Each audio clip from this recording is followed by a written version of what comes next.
भक्तगणों, आज आपको श्रीमद् भागवत नौवें स्कंद प्रथम अध्याय में प्रकृति तत्व विमर्श, प्रकृति के अंश, कला और कला से उत्पन्न देवियों का वर्णन कथा, शेष कथा कहूँगा। आपको ध्यान रखिए और इस चैनल को लाइक एंड सब्सक्राइब जरूर करें। कथा सुनिए। ये षष्टिमाला मूर्ति में वंदित, नित्य कामना पूर्ण करने वाली, दया रूपा एवं सदा रक्षा करने वाली पराशक्ति है। जल थल आकाश और ग्रह में भी बालकों के कल्याण में सदा निरंतर रहती है।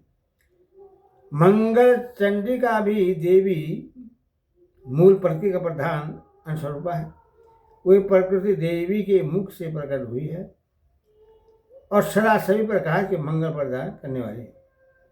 उत्पत्ति के समय वे मंगल रूपा तथा सार के समय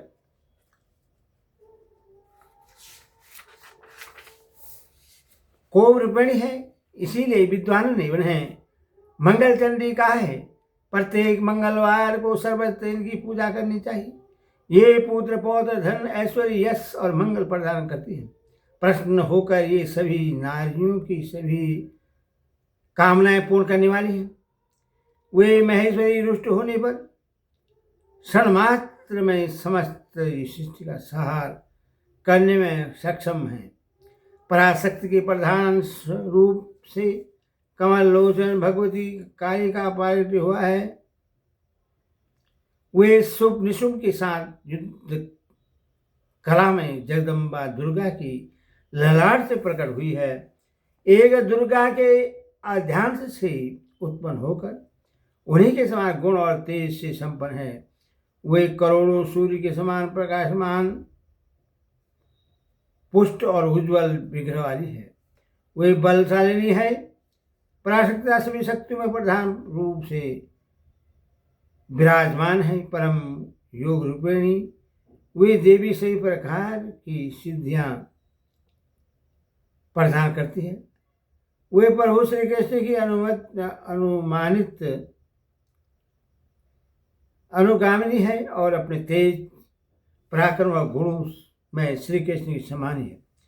श्री कृष्ण के चिंतन में संलग्न रहने के कारण वे सनातनी कृष्ण वर्णा हो गई।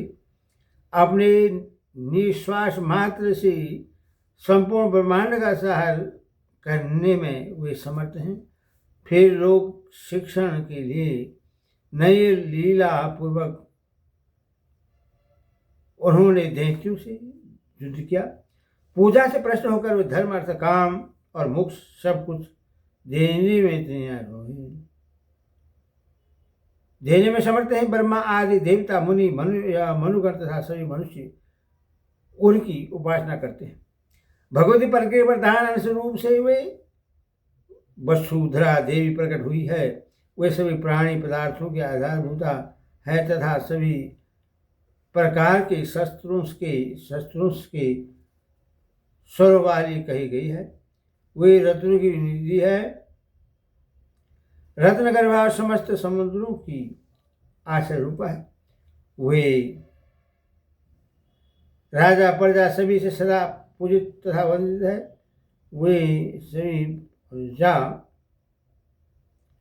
वे सभी को आशा सब प्रकार की संपत्ति प्रदान करने वाली है, जिनके बिना चराचर संपूर्ण जगत निराधार हो जाता है।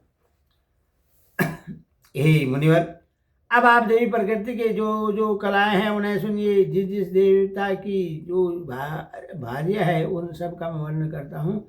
सभी लोक में पूज्य सुहा देवी अग्नि देवी की भार्या है, जिनके बिना देवगण यज्ञ भाव प्राप्त करने में समर्थ नहीं हो पाते।